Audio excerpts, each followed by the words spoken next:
আসসালামু আলাইকুম সবাইকে ইএসপি ক্লাসে অনেক অনেক শুভেচ্ছা।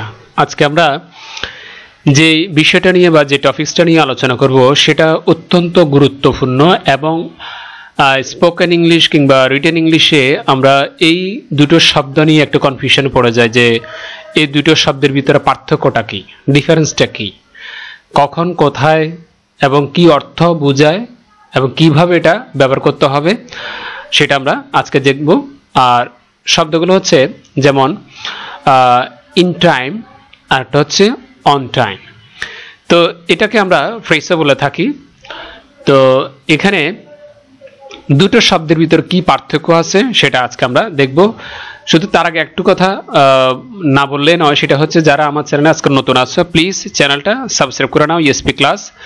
আর আমাদের সাথে যোগাযোগ করার জন্য যে কোনো একাডেমিক বলো বা যে কোনো পরীক্ষা সাজেশন বা কোনো কিছু যদি প্রয়োজন হয় বা কোনো কিছু যদি জিজ্ঞাসা থাকে তাহলে আমাদের সাথে ফেসবুকে জয়েন হয়ে মানে ফেসবুক গ্রুপে জয়েন হয়ে তোমরা আমাদের সাথে যোগাযোগ করতে পারো। আমাদের ফেসবুকে গ্রুপের নাম হচ্ছে ইএসপি ক্লাস অফিসিয়াল গ্রুপ, এই নামে আমাদের ফেসবুকে গ্রুপ দেওয়া আছে। এছাড়াও espclass.com আমাদের ওয়েবসাইট রয়েছে, সেখানে বিভিন্ন টপিকস নিয়ে আলোচনা করা হয়েছে, তোমরা সেটাও দেখতে পারো। এখন আসি আমরা মূল আলোচনায়, যে প্রথমে আলোচনা করব ইন টাইম। এই ইন টাইমটা অর্থটা কি বোঝায়? ইন টাইম বলতে বোঝাচ্ছে যে কোনো কিছু ঘটার আগে বা শেষ মুহূর্তের মধ্যে। আশা করি তোমাদের বিষয়টা এখনো ক্লিয়ার হয় নাই, এটা আমার মনে হচ্ছে ক্লিয়ার হয়নি। বিষয়টা হচ্ছে এটা যে কোনো একটা কাজ বা কোনো একটা ঘটনা আমাকে মনে করো যে বেঁধে দিল যে 8টায় আমাকে বরাবর কি করতে হবে, কাজটা করতে হবে, সকাল 8টা আমাকে কাজটা শেষ করতে হবে বা সকাল 8টায় আমাকে এখানে উপস্থিত হতে হবে। এখন আমি কি করলাম, বরাবর 8টায় না এসে 7টা মনে করো যে 7:55 কি করলাম, আসলাম। 7:55 আমি এখানে আসলাম, তার মানে 8টা বাজার 5 মিনিট আগে কি করলাম, আমি এখানে চলে আসলাম বা 8টা বাজার 5 মিনিট আগে কাজটা শেষ করে ফেললাম। যেটা 8টা বরাবর 8টা শুরু করার কথা ছিল সেটা আমি 7:55 শুরু করলাম, তার মানে আমি 5 মিনিট আগে শুরু করলাম। এই যে আগে বা শেষ মুহূর্তে, আগে বা শেষ মুহূর্তে যেই কাজটা বা যে ঘটনাটা ঘটে বা করা হয়, এই সমস্ত ক্ষেত্রে আমরা ইন টাইম শব্দটা কি করি, ব্যবহার করি। ঠিক আছে, আশা করি বিষয়টা ক্লিয়ার, একদম ফানির মতো ক্লিয়ার। এখন আসলে আমরা ব্যবহারের দিকটা একটু দেখব। ব্যবহারের দিকটা যখন দেখব তোমাদের কাছে আরো বিষয়টা আরো ক্লিয়ার হবে। ব্যবহারের দিকটা যেমন যখন বলি ইন টাইম, আমরা বুঝাই যে কোনো নির্দিষ্ট সময়ের আগে।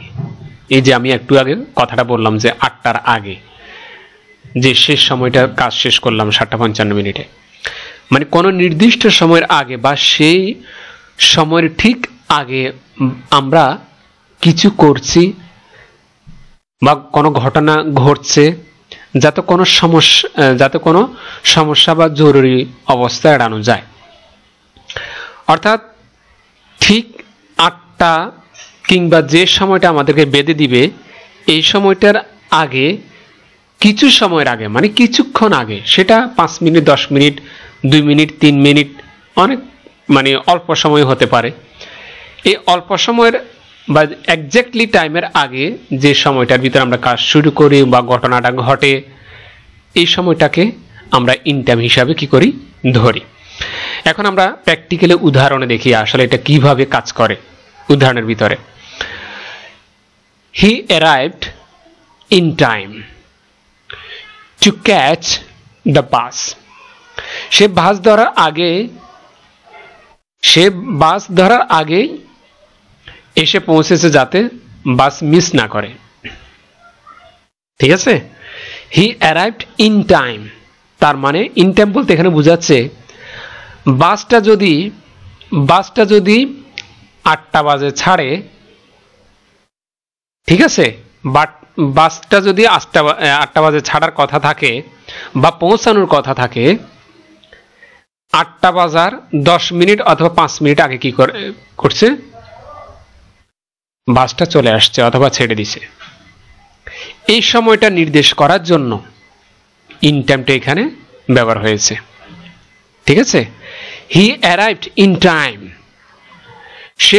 সে যথাসময়ে, অর্থাৎ সে ঠিক আগ মুহূর্তে, শেষ মুহূর্তে পৌঁছালো, টু ক্যাচ দ্য বাস, কি করার জন্য?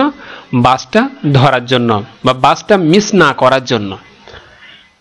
সে বাস ধরার জন্য ঠিক যে একজ্যাক্ট একটা সময় থাকে, ওই সময়টার শেষ মুহূর্তে বা আগ মুহূর্তে এসে পৌঁছালো, কি করার জন্য? বাসটা ধরার জন্য। ঠিক আছে, আশা করি তোমরা সেন্টেন্সের ভিতরে বিষয়টা ক্লিয়ার হয়ে গেছে প্র্যাকটিক্যাল যখন সেন্টেন্সটা দেখালাম।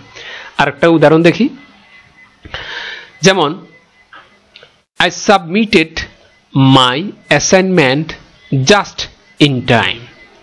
আমাদের ক্লাসে অনেক ধরনের মানে অ্যাসাইনমেন্ট দেওয়া হয় বা অফিস আদালতে বিভিন্ন ধরনের ডকুমেন্ট নিয়ে অ্যাসাইনমেন্ট দেওয়া হয়। তা আমরা আমাদের ক্লাসে উদাহরণ দিই, পরীক্ষার আগে বা বিভিন্ন সময়ে আমাদের যে একটা অ্যাসাইনমেন্ট জমা দেওয়া হয়, এই অ্যাসাইনমেন্টটা আমাদেরকে কি করে? একটা ডেট দিয়ে দেয়, যে ডেটটা এমন হতে পারে যে 10 তারিখ থেকে 15 তারিখ, 10 তারিখ থেকে 15 তারিখ। তা আমি কি করলাম? 10 তারিখ থেকে যেহেতু 15 তারিখ, আমি দিয়ে দিলাম মনে করে 14 তারিখ। কি দিলাম? জমা দিয়ে দিলাম। কি? অ্যাসাইনমেন্ট। এই যে একদিন আগে দিয়ে দিলাম, একদিন আগে। আবার যদি আমাকে এইভাবে বলতো যে 10 তারিখ থেকে 15 তারিখ সময় দিলাম, ঠিক আছে, ভালো কথা, তবে 15 তারিখ দুপুর 12টার ভিতর দিয়ে দিতে হবে, দুপুর 12টার ভিতরে জমা দিয়ে দিতে হবে। তা আমি কি করলাম? মনে করে যে 15 তারিখ দিলাম, তবে সকাল 10টায় আমি জমা দিয়ে দিলাম। তার মানে 12টার আগে আমি কি করলাম? জমা দিয়ে দিলাম। আর যদি সময় বেঁধে দেওয়া না হয়, শুধু তারিখ দেওয়া হয়, সেক্ষেত্রে আমি 15 তারিখ লাস্ট ডেট, আমি 14 তারিখ দিয়ে দিলাম, তার মানে একদিন আগে দিয়ে দিলাম। এই যে আগ মুহূর্তে বা শেষ মুহূর্তে দিয়ে দেওয়া, এটাকে বলে ইন টাইম। এই জন্য এখানে বলা হয়েছে I submitted my assignment just in time. আমি আমার অ্যাসাইনমেন্ট যেটা, সেটা আমি ঠিক সময়ে অর্থাৎ শেষ মুহূর্তে আমি জমা দিয়েছিলাম বা কি করলাম? সাবমিটেড করেছিলাম। ঠিক আছে, এই যে শেষ মুহূর্তে বা আগ মুহূর্তে, এটার জন্য ইন টাইমটা কি করা হয়? ব্যবহার করা হয়।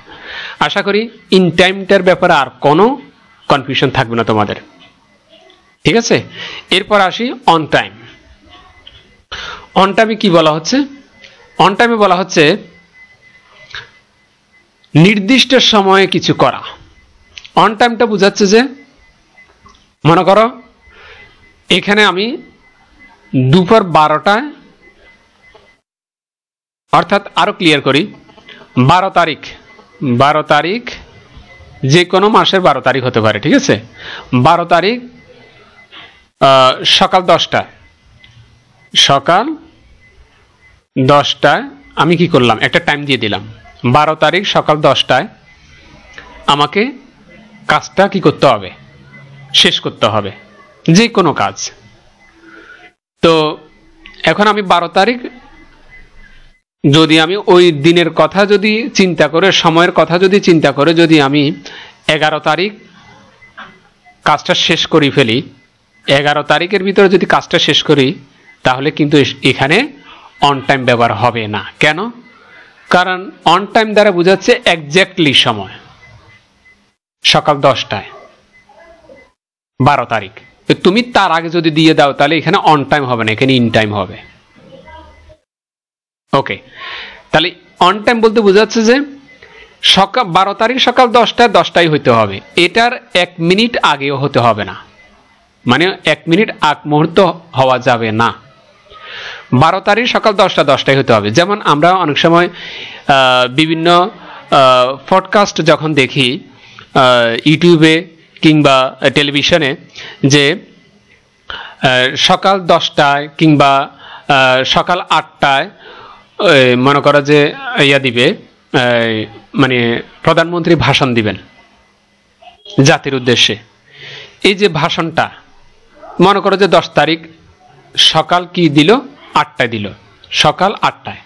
তো এখন উনি কি সকাল 8টার বদলে কি 7টায় দিবেন না 7:30টায় দিবেন? 8টায় বলছে, 8টায় দিবেন। তার মানে 8টা বরাবর যখন হবে তখনই কি হবে, এটা লাইভ শুরু হবে। আমরা যেমন তোমাদের ক্লাসগুলো দিচ্ছি, এটা আমরা প্রিমিয়ার দিই, একটা নির্দিষ্ট একটা সময় দিয়ে দিই যে এই সময়ে ভিডিওটা বা ক্লাসটা কি হবে, পডকাস্ট হবে বা প্রিমিয়ার হবে। তো যে সময়টা আমরা দিব ওই সময় পর্যন্ত এটা কি হবে, প্রিমিয়ার হবে। অর্থাৎ 8টা যদি টাইম দিয়ে দিই তাহলে 8টায় বরাবর কি হবে, সেটা লাইভ হবে। যদি 8টার আগে যদি তুমি 7টা যদি দেখো তাহলে সেটা তুমি দেখতে পারবে না, কারণ ওখানে টাইম বেঁধে দেওয়া হয়েছে। এই জন্য এক্স্যাক্টলি যে সময়টা আমি দিব বরাবর এর 1 মিনিট আগেও না, 1 মিনিট না, শুধু আধা মিনিট, মানে হাফ মিনিট আগেও না পরেও না। 8টায় শুরু হওয়ার কথা 8টায় শুরু হবে। এই সমস্ত বরাবর এক্স্যাক্টলি সময়, তারিখ, যে কোনো কিছুর ক্ষেত্রে আমরা কি করব, অন টাইমটা ব্যবহার করব।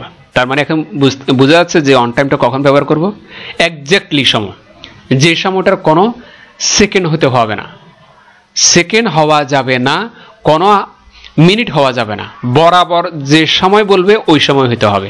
এখন আসো আমরা প্র্যাকটিক্যাল কি করব, উদাহরণ দেখব। যে আর একটু ব্যবহারে দেখি, যেমন অন টাইম মানে হলো কাজটি ঠিক যে সময়ে করা উচিত সে সময়ে তা করা হয়েছে, দেরি ছাড়াই। দেরি হওয়া যাবে না, যে সময় করা উচিত সেই সময় হতে হবে। ওকে, উদাহরণ দেখি। The flight was on time. Flight নির্ধারিত সময় কি চলতেছে। মনে করো যে এয়ারপোর্টে 10টা ফ্লাইট ছাড়ার কথা, সেটা কি তোমার 7:55 ছাড়বে? কখনো না। বরাবর 10টা বেজেছে, তারপর ফ্লাইটটা কি, বিমানটা চলতে শুরু করছে। এরপর আরেকটা সেন্টেন্স, যেমন the meeting started on time at 10 AM। যে মিটিংটা শুরু হয়েছিল সকাল 10টায়, ঠিক সকাল 10টায় মিটিংটা কি শুরু হয়েছিল। এই যে সময়টা বেঁধে দেওয়া হলো সকাল 10টায়। এখন সকাল 10টার আগে তুমি চাইলে কি 9:30 এটা হবে, বা 9:40 শুরু হবে না, 10টায় বলা হয়েছে 10টায় শুরু হবে। এইরকম এক্স্যাক্টলি সময় বোঝানোর জন্য অন টাইমটা কি করি, আমরা ব্যবহার করি। আরেকটা উদাহরণ, please be on time for the meeting. দয়া করে মিটিংয়ের নির্ধারিত সময় উপস্থিত থাকুন। অর্থাৎ যে সময়টা বেঁধে দেওয়া হবে ঠিক ওই সময়টাই কি উপস্থিত থাকার জন্য বলল, এর আগেও না এর পরেও না। ঠিক আছে? তো এই যে এরকম এক্স্যাক্টলি সময়ের ক্ষেত্রে আমরা অন টাইমটা কি করব, ব্যবহার করব। এখানে অন টাইম মানে সময়ের দিক থেকে পুরোপুরি ঠিকভাবে কাজটি করা হয়েছে, কোনো বিলম্ব ছাড়াই। তার মানে যেটা সময় বেঁধে দেওয়া হবে ঠিক ওই সময় হইতে হবে। আশা করি তোমরা ইন টাইম আর অন টাইমের যে একটা পার্থক্য তোমরা সেটা বুঝতে পেরেছো। এরপরও যদি তোমাদের কোনো কিছু জানার থাকে বা জিজ্ঞাসা থাকে এই দুটো ওয়ার্ডের সম্পর্কে বা প্রেসের সম্পর্কে, প্লিজ আমাদেরকে কমেন্টসে কিংবা আমাদের ফেসবুক গ্রুপে জয়েন হয়ে আমাদেরকে জানাতে পারো। ঠিক আছে? আর প্লিজ চ্যানেলটা সাবস্ক্রাইব করে রাখো, যাতে করে পরবর্তীতে ক্লাস দেওয়া মাত্র সেটা নোটিফিকেশন তুমি পাও। আজকে এই পর্যন্তই। খোদা হাফেজ। আসসালামু আলাইকুম।